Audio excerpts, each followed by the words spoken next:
This is NHK World Japan. We bring you the news from Radio Japan at 11 hours UTC on Wednesday, September 18th.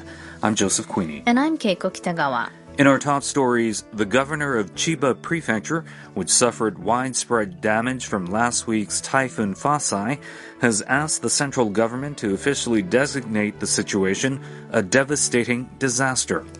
The Crown Prince of Saudi Arabia has given his assessment of the country's oil production, saying it will be back to 100% capacity within 10 days, despite attacks on key oil facilities last Saturday. And the United Nations General Assembly has opened in New York. Now, the news in detail.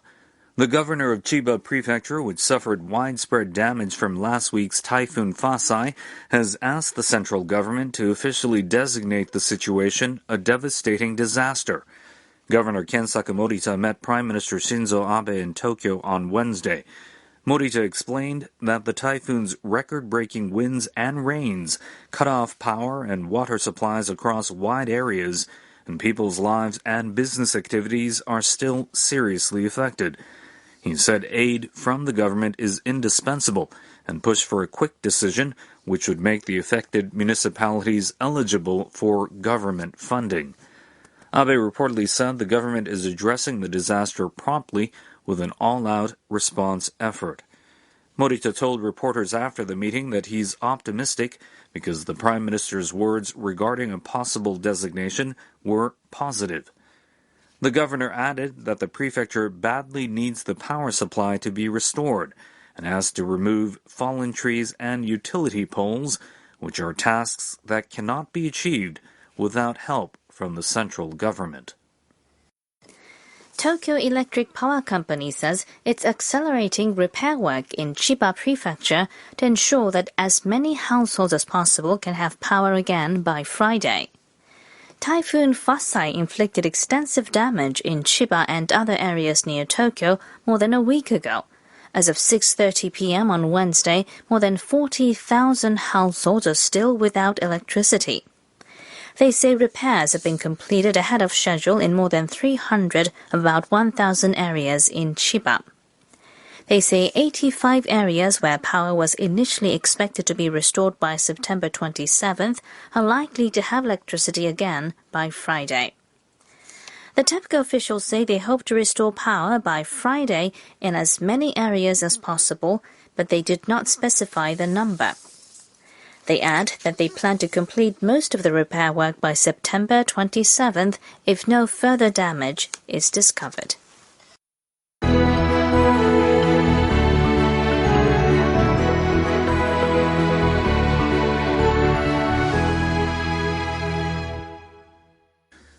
The Crown Prince of Saudi Arabia has given his assessment of the country's oil production, saying it will be back to 100% capacity within 10 days, despite attacks on key oil facilities last Saturday.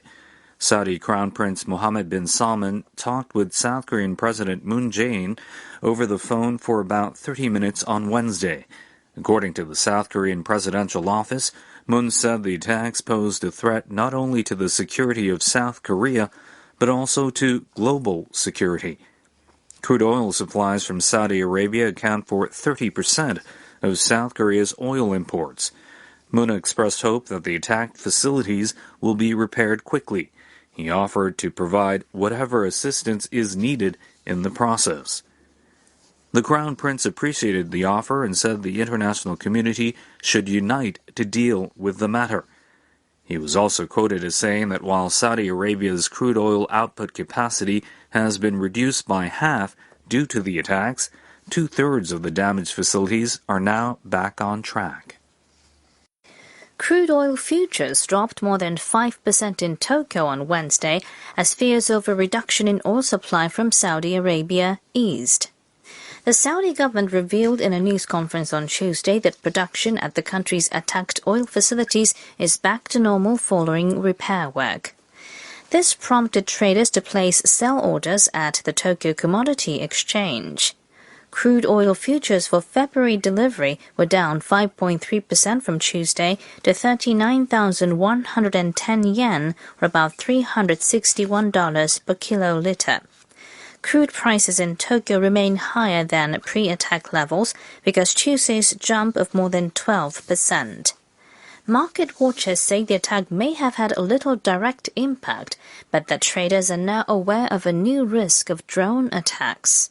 They say U.S. finger-pointing at Iran and other factors are heightening geopolitical risks in the Middle East. A senior U.S. government official has said the attacks on key oil facilities in Saudi Arabia on Saturday were larger than initially believed and involved precision-guided munitions. The official spoke to NHK and other media outlets on Tuesday.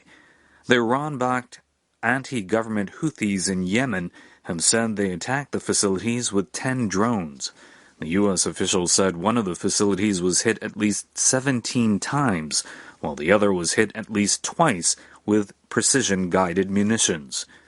The official cast doubt on the Houthi claim, saying the rebels don't possess the drones and cruise missiles needed for such attacks. The U.S. has said it suspects Iran was involved. This opinion was expressed again on Tuesday by U.S. Vice President Mike Pence. He added that the U.S. intelligence community is diligently reviewing the evidence. U.S. Secretary of State Mike Pompeo is visiting Saudi Arabia to discuss possible retaliatory measures. The United Nations General Assembly has opened in New York. Tijani Muhammad Bandi, the new president of the 74th session, declared the assembly open on Tuesday. He is Nigeria's ambassador to the world body. In his address to the meeting, UN Secretary-General Antonio Guterres said the body will hold 5 high-level meetings on themes such as climate change, universal health coverage, and financing sustainable development goals. He urged the international community to work together on these and other global challenges. Guterres said the UN needs more intense cooperation with other international and regional organizations, as well as closer contacts with businesses, civil society, and other stakeholders. World leaders will address the session during the week starting on September the 24th. Japanese Prime Minister Shinzo Abe and U.S. President Donald Trump are scheduled to take the podium on the first day. French scientists are warning that deadly heat waves like the one that hit the country this summer could become the norm in 30 years if global climate change goes unchecked. The French National Center for Scientific Research and other institutions released their research results on Tuesday. In the worst-case scenario, if nothing is done to reduce emissions of greenhouse gases, the experts say global average temperatures could increase by 7 degrees Celsius by the end of the century from pre-industrial revolution levels. That's more than 2 degrees higher than a forecast released in a 2014 report compiled by the United Nations Intergovernmental Panel on Climate Change, or IPCC. The researchers added that the warming won't be stopped unless sufficient countermeasures are taken. They warned that heat waves like this summer's, which sent temperatures to over 40 degrees Celsius in Paris, or those in 2003 that killed nearly 20,000 people, could become common by 2050. The researchers say people should brace themselves for such extreme weather, noting that there's no quick solution to these heat waves, and they will increase in the decades ahead. Other countries, including Japan, have also run similar climate models. They will be incorporated in an IPCC report that will be released as early as 2021.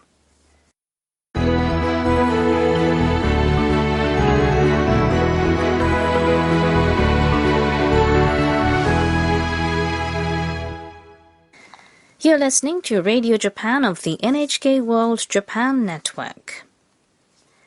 The consumption tax in Japan will be raised to 10% from October the 1st, but the rate on some foods such as meat and vegetables will remain at 8%. Aeon, the operator of a major supermarket chain, believes that more consumers will refrain from eating out from next month and choose to cook at home. It has added a series of new products where the ingredients are chopped and packaged. The supermarket chain also plans to begin sales from mid-October of pre-cooked meals using fish and vegetables that only need to be reheated using a microwave. Meanwhile, Otoya has unveiled 13 new takeout menus that will be available from next month. The large restaurant chain operator sees growing demand for takeout, which will continue to be taxed at 8% even after the consumption tax is hiked to 10% from October 1st. Masaya Yamamoto, the president of Otoya, said he believes that consumers worried about the tax hike will tighten their purse strings. He said the company wants to provide products suited to the changing living circumstances of its customers. In our news keyword segment today, we put the spotlight on the consumption tax hike. The Japanese government is preparing various measures to mitigate the negative impact of the consumption tax hike from the current 8% to 10% on October 1st. The government will keep the rate at 8% for food and beverages, excluding alcoholic drinks and meals at restaurants. In addition, different rates will apply for the same food, depending on whether consumers eat in, take out, or have it delivered. As for energy drinks, those that are categorized as medicinal under Japanese law will be taxed at 10% and others at 8%. Many retailers and restaurants say the system is too complicated and difficult to understand. The government will also introduce a reward point system for consumers making cashless payments at small and mid-sized retailers and restaurants. The points can be redeemed for future purchases, but this system is also complicated, as different rates for reward points will be applied depending on the scale of the stores. The stores are also required to purchase terminals to handle such cashless payments, leading some to point out that smaller stores will find it more difficult to implement the point reward system. Stores are voicing concern about the additional cost and confusion arising from the measures to deal with the tax hike. Tax offices across the country are holding sessions for businesses to explain the tax hike and related measures. However, with less than 2 weeks before the tax hike, it remains unclear whether these measures will be implemented smoothly. The diplomatic spat between Japan and South Korea is being blamed for a fall in tourist numbers to Japan in August. This is the first year-on-year decline in 11 months. Tourism authorities estimate around 2.5 million people visited Japan for the month. That's down 2.2% from a year ago. The previous fall in visitor numbers in September 2018 was due to a series of natural disasters. This time, the rift with South Korea is the clear culprit. The number of tourists from Japan's close neighbor plunged by almost half. That's a much bigger drop than in July, when the figure fell by 7.6%. Government officials have set a goal of welcoming 40 million tourists in 2020, but deteriorating ties with Seoul could torpedo that plan. Traditionally, South Koreans have made up the second biggest tourist group after visitors from China. And that was the news from Radio Japan of the NHK World Japan Network. I'm Keiko Kitagawa. And I'm Joseph Queenie.